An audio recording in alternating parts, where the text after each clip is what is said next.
Though the slave trade between West Africa's warring tribes serves as foreground in The Woman King, the film's main message, to me it seems, is about womanhood and sisterhood.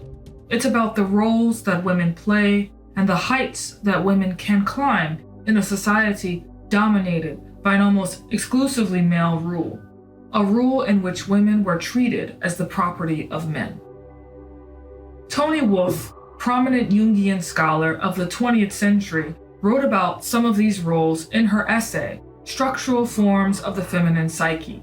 She depicted at least 4 of those personas, arguing that every woman contains all 4. The 4 are mother, Hetera, Amazon, and medial woman. In The Woman King, 3 of these 4 are prominent. First, there is the obvious Amazon persona. Many films and TV shows in the past decade have depicted this archetype, which suggests that this idea of a powerful fighter woman is looming large in our collective unconscious. From Gal Gadot's character in Wonder Woman to one of my personal favorites, Lagertha, in the History Channel's Viking series, to Galadriel, hero of the newest Lord of the Rings, Rings of Power series, the Amazon woman who fights to free her people is the central motif of The Woman King. Naniska, as played by the lovely Viola Davis, is the leader of the Amazonians, and is as brave as she is cunning, as skilled as she is decisive, and it is these traits that earn her the title of Woman King. Toni Wolff points out that the Amazon woman is independent of the male because her development is not based upon a psychological relationship to him. We can see this in the rules the Agoji warriors have for themselves, which include not taking a husband or bearing children. Many of these women become part of the King's Guard after having been captive themselves in a previous life. In Naniska's case, she was a slave of a warring local tribe. She was raped several times, after which she gave birth to a daughter, who would grow to be Nawi, a young woman in the film who proves herself in the great Agoji games. Which brings me to the second persona depicted in The Woman King, that of the mother. Now, we've seen lots of mother-daughter films of late, including the lovely Everything, Everywhere, All at Once, which is basically if Kung Fu Hustle and Taoism had a child, and that child was the answer to the perennial problem of mother-daughter angst.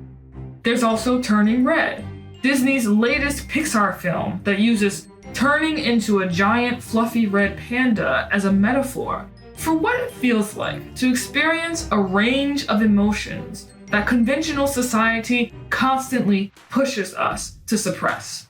Have you ever thought about your car personality? What's your vibe? Do you like the classic, fully gas-powered engine? Are you a best of both worlds type? Driving on battery power while keeping gas on reserve just in case? Or are you more inclined to choose a convenient hybrid ride? Whichever your vibe, there's a Hyundai Tucson to match, and powertrain to get you there. Hyundai's 2023 Tucson lineup pairs the tech you want with sleek and stylish designs. They paid attention to all the details, the seats, the dash, the available panoramic roof. You name it, Hyundai thought of it. All while making sure each trim has enough room to hold space for your grocery runs, festival nights, and tailgates. Okay, Hyundai. When it comes to your journey, Hyundai is there for every mile. Visit HyundaiUSA.com to learn more about the 2023 Hyundai Tucson. The 2023 Tucson plug-in hybrid is only sold in California, Colorado, Connecticut, Maine, Maryland, Massachusetts, New Jersey, New York, Oregon, Rhode Island, and Vermont. And speaking of suppression, that is exactly what Naniska felt she had to do as a young woman who discovered she was pregnant after being brutally raped. She gave up her child, but made sure to mark her just in case she wanted to try to find her again. And lo and behold, she does, when Nawi shows up 19 years later, wanting to become just like her mother. Wolf writes that the mother finds her fulfillment in her relationship to that which needs protection, help, and development by endeavoring to strengthen it, so that in the normal case, it can be dismissed from her care, or if this is not possible, it can be granted maximum security. And in the case of the Agoji warriors, their kingdom has become fraught with dangers, in need of security. A warring competitive tribe wants to sell members of the kingdom to European captors to the highest bidder. To stop this from happening, the Agoji sisters must test their mettle and increase their strength. This includes, according to some, not babying those who would be left behind in their battles. Hence, Naniska chides Naui after she goes back to help one of her sisters in a practice round battle. The true mother principle, which is to say the one that is aligned and integrated, mothers so that her children may grow to independence. And so, when the Niska complains to Naui about her arrogance and at first refusal to follow the rules, this is in a sense proof that the Niska has done her job. Curiously, though, there is no real arc that I can see that Naui travels. She is not suffering psychologically from having lived without a mother all her life, nor does she have any real reason to change her ways besides whatever the plot makes up. And while I appreciated the reunion-like mother-daughter scenes at the end of the film, I thought that these were ultimately too easily arrived at and therefore a bit contrived. This was, for me, where the movie started to fall flat. And finally, for the third persona, the Hetera, or the Hetera. I don't know how to pronounce that word. But the Hetera is probably the persona I often relate to the most, and is a companion to men. She is, according to Wolf, interested in the personal psychology of the male, and interested primarily in relationship, the art of relating. I couldn't help but laugh when I read that. You see, because as a young teen in high school, I kept swooning over Anakin Skywalker from the Star Wars universe. His strange turn from Jedi Prince to Dark Sith Lord had me completely perplexed, and also intrigued about just what in the world was wrong with this man, and how might I be the one to save him. For the record, this is never a good posture to take, ladies. We cannot save the man has to save himself. Anyway, while the Hetera isn't meant to save a man, her role is to awaken the individual's psychic life in the man, and lead him through and beyond his so-called male responsibilities towards the formation of a total personality. We see this process in cult classic films like Dangerous Beauty and Far from the Madding Crowd, through the lens of women who enjoy the company and companionship of men with a vibrancy, but whose very way of being challenges the man to become his higher self. Steve Harvey's cult classic Think Like a Man portrays this to a T.